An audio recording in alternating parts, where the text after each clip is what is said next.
بسم اللہ الرحمن الرحیم۔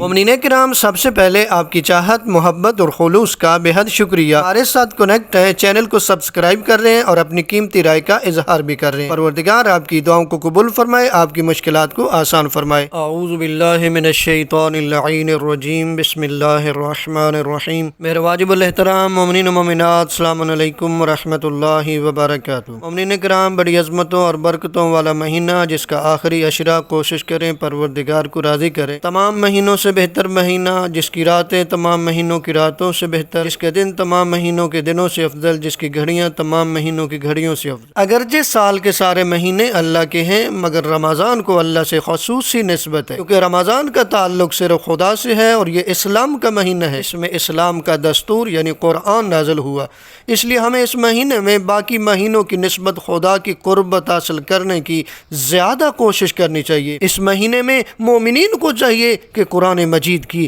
زیادہ سے زیادہ تلاوت کریں تاکہ اسلام کے بارے میں ان کے علم میں اضافہ ہو اور وہ اسلامی تعلیمات کی حقیقی روح سے آگاہ ہو سکیں۔ خداوند متعال چاہتا ہے کہ اس کے بندے اس مہینے میں صرف اس سے اپنی حاجتیں طلب نہ کریں، بلکہ اس مہینے میں نفسانی، روحانی اور اخلاقی برائیوں سے اپنے آپ کو پاک کریں۔ یہ آزمائش کا مہینہ ہے جس میں ہم اپنی خواہشات نفسانی کے چنگل سے نکل کر صحیح سمت کی طرف بڑھنے کی کوشش کرتے ہیں۔ بڑی عظمتوں والا مہینہ ہے، عبادت کا مہینہ ہے، تربیت کا مہینہ ہے، اور امام زین العابدین علیہ السلام فرماتے ہیں یہ مہینہ نماز قائم کرنے کا مہینہ ہے۔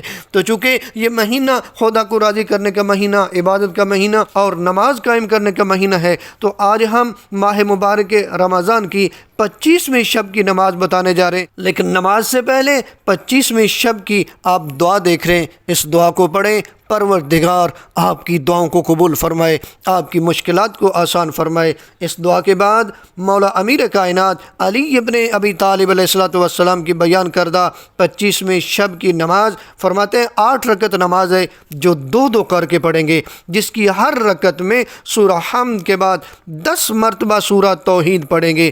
امیر کائنات علی ابن ابی طالب علیہ السلام نے فرماتے ہیں اس نماز کے پڑھنے والے کو عابدین کا ثواب ملے گا۔ کیا مقام ہے اس شخص کا جو ماہ مبارک رمضان سے استفادہ کرتا ہے۔ ماہ مبارک رمضان کے روزوں کا ثواب نبی اعظم صلی اللہ علیہ وآلہ وسلم کی بیان کردہ حدیث جس کے راوی عبداللہ ابن عباس ہیں، فرماتے ہیں کہ نبی اعظم صلی اللہ علیہ وآلہ وسلم نے فرمایا کہ 25ویں دن خدا تمہارے لیے عرش کے نیچے 1000 سبز گنبد تعمیر کرے گا اور ہر گنبد کے سرے پر ایک نور کا خیمہ ہوگا۔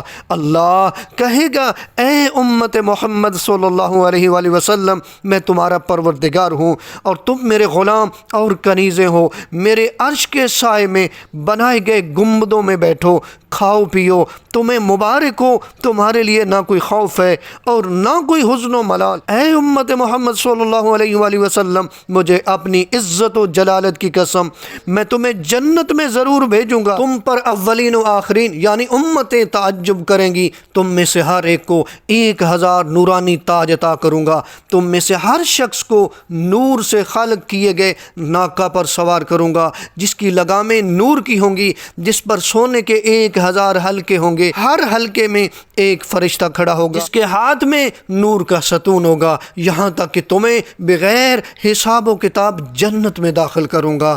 خداوند متعال سے دعا ہے خالق کائنات ہم سب کو ماہ مبارک رمضان سے استفادہ کر کے یہ ثواب حاصل کرنے کی توفیق عطا فرمائے۔ ماہ مبارک رمضان کے 25ویں دن کی دعا آپ دیکھ رہے ہیں، اس دعا کو پڑھیں، پروردگار آپ کی دعاؤں کو قبول فرمائے، آپ کی مشکلات کو آسان فرمائے۔